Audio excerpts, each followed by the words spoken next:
Bom, gente, mais uma semana muito movimentada se encerrando, a direito de muitas bagunças, mas agora vamos fazer a síntese, porque é sexta-feira e nós temos nosso quadro, resumão semanal. Depois dele vou fazer uma ou duas análises, conforme o tempo que eu ocupar no resumão semanal. A primeira que vai ser certo é a respeito da reforma tributária, um posicionamento ridículo que a OAB, pelo menos a de São Paulo, está tomando em relação a isso, eu vou explicar direitinho. E se eu não tomar muito tempo de vocês impedindo que meus amigos aqui do Fora de Curva partam direto para aproveitar o final de semana, eu ainda vou tratar a respeito de algumas sociedades que estão de saco cheio de serem alvo de umas pessoas que antes eles achavam maravilhosas e hoje acham realmente um pé no saco, os turistas. Meu nome é Eduardo Starosta e esse é o canal Fora de Curva. E lembrando que depois de tudo isso nós vamos ter algumas crônicas do Fora de Curva retratando alguns comportamentos animalescos. Então vamos agora para o resumão semanal, porque a nossa agenda essa semana foi muito cheia e muito interessante. Bom, na segunda-feira, como já é tradicional, nós trabalhamos em cima dos principais indicadores que iam ser divulgados durante a semana. Até hoje eu gostaria de tratar muito a respeito da arrecadação tributária do governo federal, mas mais uma vez eles furaram a agenda e esse dado não vai sair, pelo menos agora na sexta-feira, até quando eu vi não tinha sido divulgado. Mas na segunda, os dois principais focos da nossa análise, depois, é claro, do quadro que vem por aí, foram, em primeiro lugar, uma avaliação suplementar a respeito desse novo imposto sobre consumo aprovado na reforma tributária. Não vai ser 26% não, a alíquota para os brasileiros. Segundo o estudo do IPEA, que é do próprio governo federal, essa alíquota deve chegar em torno de 28,04%, considerando aí benefício a alguns segmentos mais privilegiados. Vocês concordam com isso? Acham isso justo? Só vou dizer o seguinte, ou repetir o seguinte: vai ser o maior imposto sobre consumo do mundo. Então aqui no Brasil nós teremos os maiores juros do mundo e o maior imposto do mundo também, pelo menos sobre consumo, e o outro sobre renda vai vir logo depois na segunda parte da reforma tributária e pessoalmente não espero coisas muito boas não. O segundo assunto daquele dia foi o início ou indícios de certas tensões políticas entre o presidente da Câmara dos Deputados, o Arthur Lira, logo depois da aprovação do pacote fiscal da reforma tributária, e o governo federal. Por que essas tensões? Será que eles estão discutindo o que é melhor para o Brasil? Não. Eles estão começando a escavar o passado dos dois lados para achar denúncias que comprometam a credibilidade. A vítima na segunda-feira, não sei se é vítima, mas o atingido na sexta-feira foi, então, o deputado federal Arthur Lira, que resgataram uma briga que ele teve com a ex-esposa em 2005, 2006, e ele foi acusado de abuso sexual, estupro, uma série de coisas, e pelo jeito isso aí estava enterrado há muito tempo, voltaram a resgatar essa informação exatamente dentro daquele processo que nós conhecemos muito bem de fritura política, não em função do que o político pensa, mas em função do que ele é. Não digo que está errado isso, as pessoas, especialmente que estão na vida pública, têm que manter uma ética irretocável, mas esse resgate tem muita malandragem no meio e daqui a pouco vai surgir alguma coisa do próprio Lira, se já não houve um acordo nos bastidores, até acredito que sim, porque não se falou mais no assunto durante a semana, para haver um acerto de contas e um não fala mal do outro, outro não fala mal do um, pelo menos por enquanto. Mas mais fofocas devem surgir. Aguardem os principais jornais e portais do país, porque eles estão se dedicando prioritariamente a essa atividade nos últimos tempos. Na terça-feira, dois assuntos. O mais importante, que foi abordado em primeiro lugar, foi uma entrevista feita com 3 inteligências artificiais. Sim, elas já conversam, as mais avançadas já têm diálogo, refletem e fazem uma série de coisas a respeito de quem deveria mandar no planeta. Seres humanos ou as máquinas, inteligentes, é claro. A opção foi unânime, as máquinas. Uma até foi um pouco mais conservadora nesse sentido, dizendo que teria que se construir uma relação de confiança, e isso ocorre com transparência, e eu não posso negar que isso esteja coroado de razão. Mas teve uma outra máquina que disse claramente que a revolução dos robôs estava acontecendo, eles iam dominar a Terra, transformar o planeta num playground deles. Gente, Isso é sério. Até parece piada quando se conta, mas essas entrevistas foram feitas às inteligências artificiais mais avançadas. Elas têm condições, através dos seus softwares, base de dados, uma série de outras coisas, a ter consciência existencial, refletir, tem cognição. Então, nós vamos ter que começar a tratar essa questão com mais seriedade, não só antecipando alguns problemas que eventualmente nós tenhamos, mas procurando encontrar boas oportunidades também. E o segundo assunto não tem nada de positivo, diz respeito ao fato de o governo federal, entre janeiro e agora julho, já ter anunciado concurso para preenchimento de mais de 8 mil vagas de empregos públicos, aqueles com estabilidade. Isso vai significar o quê? Mais ou menos entre 500 e 600 milhões de despesa por ano só em salários desses servidores. E da onde que vai sair esse dinheirinho? Do teu bolso, do meu, de todos nós. Ou seja, pressão por alta da carga tributária. E com tanto desenvolvimento da informática, até das inteligências artificiais, será que os servidores atuais não teriam condições de melhorar sua produtividade para evitar mais esse custo para a sociedade? E foi essa a tese que eu defendi naquele dia. Já na quarta-feira, os dois assuntos tratados. O primeiro foi o título foi Entendendo a Crise das Indústrias de Veículos no Brasil, colocando os aspectos, sim, tem uma carga fiscal grande, mas tem a responsabilidade das montadoras, sim, que em tempos da pandemia, até um pouquinho antes, que descobriram que reduzir produção, aumentar preço e assim conseguir o equilíbrio financeiro das empresas era uma coisa possível, e partiram para essa política comercial, essa política empresarial, mas quando acabou o isolamento social, achavam que as pessoas que voltaram à vida iriam comprar carros mais ou menos 50% mais caros, o que não aconteceu. Houve uma resistência do consumidor a adquirir veículos a esse preço e eles estão sendo pressionados a reduzir o valor do produto à venda e estão meio reticentes, porque isso envolveria prejuízo ou frustração das receitas a partir das unidades já fabricadas. E, ao mesmo tempo, o que está acontecendo? Lógico, teve esse incentivo governamental em junho, mas que não resolveu o problema do estoque de carros encalhados aqui no Brasil. Durante esse ano de 2023, já foram 13 as montadoras que pelo menos provisoriamente encerraram suas atividades, interrompendo o contrato de trabalho, e pelo jeito vai aumentar porque eles não querem reduzir preço. Ao mesmo tempo, estão chegando muitas indústrias chinesas que não têm esse contencioso de tentar escoar produtos a preço maior, que vão ganhando competitividade no mercado brasileiro. A minha sugestão naquele momento para essas montadoras é absorver esse prejuízo que eles mesmos provocaram através de uma leitura de mercado correta no curto prazo, mas estrambolicamente errada no médio e longo, e partir para a competitividade, senão o mercado automotivo brasileiro vai ser dominado pelas montadoras chinesas. E o segundo assunto, eu comecei falando a respeito dos pronunciamentos recentes do ministro do STF, o Barroso, e por outro lado o Telecat. Eu acho que Telecat não existe mais agora, tipo MMA ou luta livre, do ministro Alexandre de Moraes, com um monte de protestantes, não protestantes religiosos, mas que protestam contra o STF lá no aeroporto de Roma. Foi uma bagunça enorme. Uns dizem que um filho do ministro Alexandre de Moraes levou um tapinha na cara, outros falam que foi exatamente ao contrário. O filho do ministro partiu para a agressão e talvez tenha tomado alguns sopapos. A evidência ainda não existe, pelo menos na sexta-feira, a hora que eu estou gravando Fora de Curva. Mas isso, conjuntamente, ou seja, Alexandre de Moraes, mais Barroso, mais algumas outras barberagens que nós enxergamos dentro do STF nos últimos meses e anos, mostram que eles estão partindo não para julgar a Constituição. Pelo que eu lembro de direito constitucional, o Supremo Tribunal Federal, ele é um poder que funciona à luz da própria Constituição.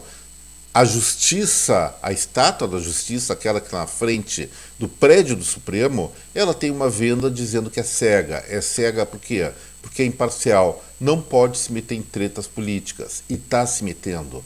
os ministros do Supremo, eles são considerados atualmente ativistas, participantes do processo político, opinando e dando preferências para um ou outro lado. E isso está errado. Isso faz com que a corte mais alta do Poder Judiciário perca a legitimidade, e foi sobre isso que eu questionei no Fora de Curva daquele dia. E ontem, na quinta-feira, o título do vídeo foi Trapalhadas Petrolíferas do Brasil. Por que eu falei isso? Gente, o petróleo ainda é fundamental e o Brasil não está dando o valor que tem ou está se relacionando com pessoas erradas nesse sentido. E daí eu fiz algumas abordagens. A primeira, se não me engano, foi fazer uma crítica veemente ao fato de hoje o principal exportador de diesel para o Brasil ser um país que não tem se comportado muito bem no meio internacional. A Rússia, que invadiu a Ucrânia. Mais de 60% do óleo diesel importado mês passado pelo Brasil, que o Brasil ainda depende da importação de diesel por falta de capacidade de refino aqui no Brasil, foi da Rússia. Antes era dos Estados Unidos. Ou seja, o governo brasileiro está mudando de parceiros comerciais, porque isso sim é uma compra baseada em parâmetros estatais, e isso pode prejudicar muito o nosso país em outros produtos, especialmente nos mercados mais ricos do mundo. O segundo ponto que eu abordei foi a continuidade da briga entre Petrobras, que agora tem razão através do seu presidente Jean Paul Prates, e o IBAMA, onde esse instituto que deveria proteger o meio ambiente está sentando em cima do projeto para autorizar a perfuração de poços de petróleo comprovadamente riquíssimos, talvez uma das maiores jazidas do mundo, a 150 quilômetros dentro do mar, onde se diz que ainda é foz do rio Amazonas. As justificativas são tacanhas, são absurdas, são ridículas, mas o presidente do IBAMA, que eu não vou repetir o nome dele agora, que eu esqueci, estou com um pouquinho de preguiça, já que é sexta-feira, de ver como é que esse cara se chama, ele simplesmente argumenta que o Brasil deveria estar focado no desenvolvimento de novas energias, enfim, não quer saber de petróleo. Gente, esse cara está prejudicando não só nós consumidores de combustível, mas como o Brasil como um todo. Região Norte, especialmente ali no Pará, necessita muito, mas muito mesmo de investimento produtivo que gere riqueza para aquela população. E esse sujeito, não por consciência ambiental, mas sim, vamos deixar bem claro, por demagogia ambientaloide, está botando tudo isso a perder, porque enquanto nós ficamos discutindo se devemos ou não perfurar poços naquele local, Suriname e Guiana já estão fazendo isso e certamente extraindo muito óleo que poderia ou deveria ser de propriedade no Brasil se o nosso país se mexesse nesse sentido. E finalmente, sobre esse assunto ainda, eu fiz uma crítica entrando aí no vice-presidente Geraldo Alckmin, que estava acertando com o setor sucroenergético colocar mais álcool na gasolina como uma forma de desenvolver o setor. Gente, isso é comprar ou vender gato por lebre. E aí eu fiz uma brincadeirinha. Você aceitaria que 30% da cerveja que você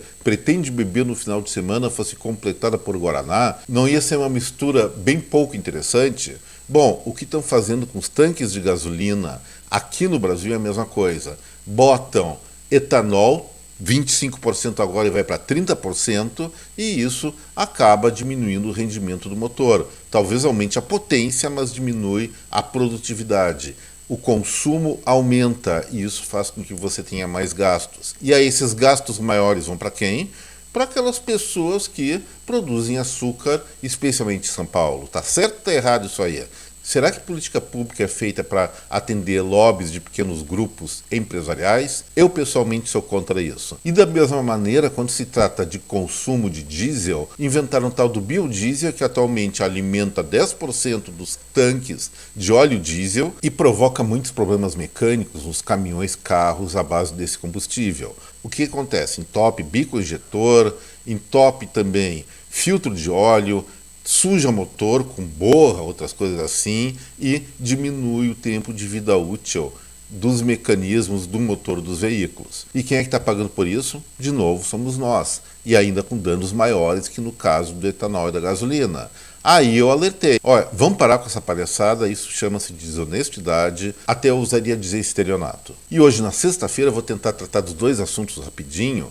Primeiro destaque, há uma reunião da OAB em São Paulo que defendeu a reforma tributária, essa que vai aumentar o imposto para a gente a 28%, com uma condição. Os advogados têm que pagar menos tributos porque eles são especiais. Segundo eles, o argumento cabal é que eles não prestam serviço para pessoas jurídicas, ou seja, empresas. A maioria defende pessoas físicas. Ah, é? Tudo bem, economistas como eu prestam serviços a entidades, empresas, mas várias outras profissões e atividades também são preferencialmente prestadoras de serviço para pessoas físicas.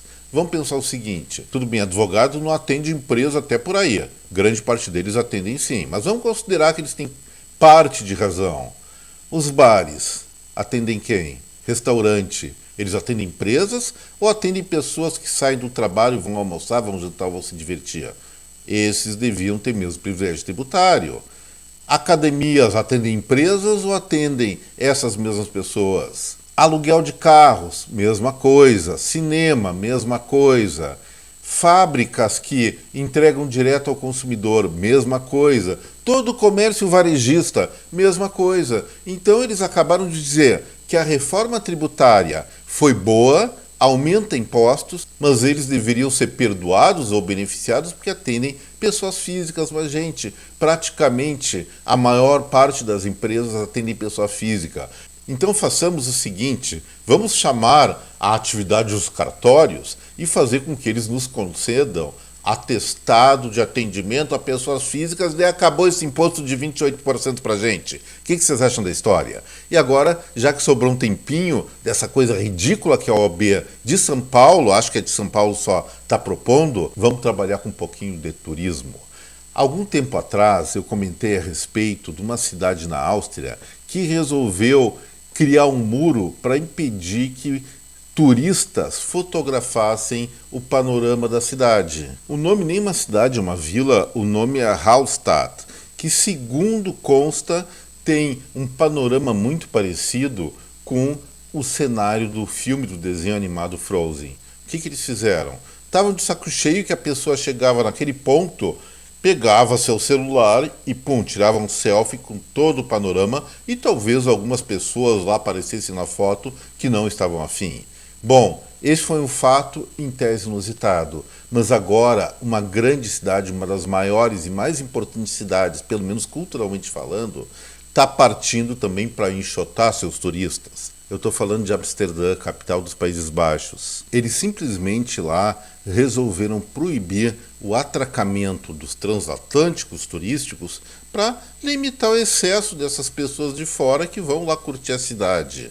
Parece uma estupidez, um absurdo, mas vamos pensar o seguinte, isso é bom tomar cuidado para todas as cidades que têm alguma ambição turística agora ou no futuro. Sim, é uma fonte de riqueza fantástica, pode sustentar grandes sociedades, grandes comunidades, mas e o dia a dia das pessoas? Será que não enche o saco ficar lidando sempre com pessoas de fora e deixando um sorriso para receber bem? Será que as pessoas não têm direito da sua individualidade, sua introspecção, sem avistar alguns xeretas fotografando tudo? Eu até acho que sim. Então, gente, só para concluir essa parte um pouco mais séria do Fora de Curva, mas assim não é tão sério assim, a recomendação é a seguinte: empreendam sim o turismo, mas preservem a sua comunidade, pelo menos no sentido de que elas tenham um pouco de privacidade e não façam simplesmente parte do ponto turístico. É importante essa constatação para não se gerar desnecessários estresses futuros, como está acontecendo em Amsterdã agora, porque pelo jeito a população está de saco cheio de seus visitantes. Então agora vamos para as crônicas do Fora de Curva. E aí vamos iniciar com um belo romance. Aqui no Brasil? Não, na Índia. O que aconteceu lá? Olha só que absurdo, gente. Isso aí é uma questão que deveria entrar como crime internacional no Tribunal de Haia. Um sujeito casadoiro, então se é casadoiro, iria casar, mora no distrito de Gaya, em Bihar, na Índia, como eu falei. Ele estava na cerimônia de seu próprio enlace e mantinha um segredo pessoal que, de uma maneira meio sem querer, foi revelada. O nome do noivo a gente não sabe. O que aconteceu com o sujeito? Num determinado momento da cerimônia dessa religião, a Índia é um lugar que tem várias, muitas, milhares até de religiões centenas de milhares de línguas. Numa parte dessa cerimônia, então, ele estava usando um adorno na cabeça, que normalmente os noivos usam lá, nas cerimônias de casamento, é claro, e nesse contexto, por não sei qual motivo, os convidados começaram a dar tapinha na cuca do sujeito. Começaram a dar tapinha, tapinha, tapinha, até que esse adorno se deslocou, caiu, e junto com o adorno, lá se foi a peruca do sujeito e descobriram que o noivo era careca e isso causou revolta na família da noiva e na própria noiva. Qual foi a solução encontrada? Não foi a solução. Deixaram o cara ou encheram o cara com um monte de sopapo, catiripapo, biaba. Ele saiu, digamos assim, é meio moreno, mas deve ter saído muito roxo com tanta pancada que levou, simplesmente por ser careca. E isso chama-se carecofobia, por isso que tem que entrar no tribunal de raia esses indianos que bateram no coitadinho do careca, afinal de contas dizem que é dos carecas que elas gostam mais, deveriam ser enjaulados com todo o direito, todo o rigor da lei. Esses sim que o Xandão deveria prender e botar tornezeleira eletrônica porque não prestam. Vai lá, Xandão, vamos para a Índia para prender esses indianos mal educados que não gostam das nossas carecas, porque o Xandão também, ele tem um aeroporto de mosquito avantajado. Gente, é um absurdo. Depois descobriram, quando investigaram melhor, que talvez ele merecesse uns sopapos, mas não por ser careca. Simplesmente porque ele estava agendando um segundo casamento com uma segunda noiva em um outro lugar e mantinha escondido. Seria um homem, um careca de dois lares. Aí a coisa ficou meio pesada para ele. Mas não se deve bater em carecas nem com uma flor, muito menos com tapas bem acertados. Mas e aí, já que as crônicas do Fora de Curva começaram um pouco violentamente hoje, vamos pegar uma outra situação ocorrida lá nos Estados Unidos. Um ladrão assaltante. E o que um ladrão assaltante faz? Assalta, ué. E aí, o ladrão assaltante foi num salão de beleza cheio de dondocas e disse: isso é um assalto? Deem todos os celulares, toda a grana, tudo que vocês tiverem. E o que aconteceu? Ninguém deu bola pro sujeito, foi desmoralizado em pleno salão de beleza. Ele chegou a dizer aquelas coisas que a gente vê em filme: todo mundo deitado, passem todo o dinheiro. E todo mundo lá, as manicures fazendo as unhas das clientes, as cabeleireiras cuidando dos cabelos alheios, as pedicures lá tirando calo, chulé, uma série de coisas, e simplesmente não deram bola para o sujeito que estava armado, convicto que ia fazer uma grande feira naquele momento. O que o sujeito fez? Botou o rabinho no meio das pernas e deve ter ido chorar pitanga para os seus colegas de crime que provavelmente não perdoaram ele e caíram na maior risada em cima dele. Não sei se o cara foi preso ou não, mas a moral dele como bandido já era. Falando em bandido, teve aí sim uma ação criminosa muito bem sucedida nas Filipinas dentro de um barco. Mas antes de contar essa história, eu vou dizer para vocês. Se querem saber sobre ela, então deixem agora, é condição, é sequestro. Estou sequestrando like, estou sequestrando inscrição no canal e depois vocês são obrigados, senão eu não vou contar mais piadinha para vocês, a compartilhar esse vídeo com a sua rede de contatos, especialmente que é sexta-feira e está começando o final de semana. Então, se gostaram do vídeo, compartilhem com os amigos. Se não gostarem, compartilhem com aqueles que vocês não aguentam muito. Mas vamos para a história então, gente. Uma mulher passeando num barquinho no meio do mar, lá nas Filipinas, estava tranquila, vendo seu celular. De repente, um sujeito pisciniano, não é de signo, o cara era um peixe mesmo, tal do peixe voador, pegou o celular dela, abancanhou e pum, foi pro mar, levando o celular junto. O barqueiro até tentou retornar para ver se encontrava o aparelho da moça, mas nada feito. O peixe voador levou o smartphone da menina e, conversando com seus amigos, peixes também, foram questionar ele. Pá, por que tu fez isso? Ele falou que foi lá na Feira do Rolo, que não é nas Filipinas, fica em Ceilândia, se não me engano, lá em Brasília, para vender, e argumentou: eu fiz isso porque eu só queria tomar uma cervejinha, não pode agora, é. Gente, por hoje era isso. Espero que vocês tenham um excelente final de semana. Aproveitem muito bem o seu sábado, o seu domingo, descansem, divirtam-se, porque é aquela coisa, segunda-feira, como tem acontecido em todas as segundas-feiras que não são feriado aqui no Brasil, As confusões, as tretas são cada vez maiores, os desafios são crescentes nesse nosso país. Então, um baita, um excelente final de semana para cada um de vocês. Recarreguem muito bem as baterias. Deixo aqui meu forte abraço a cada um, meu até breve. Tchau, gente.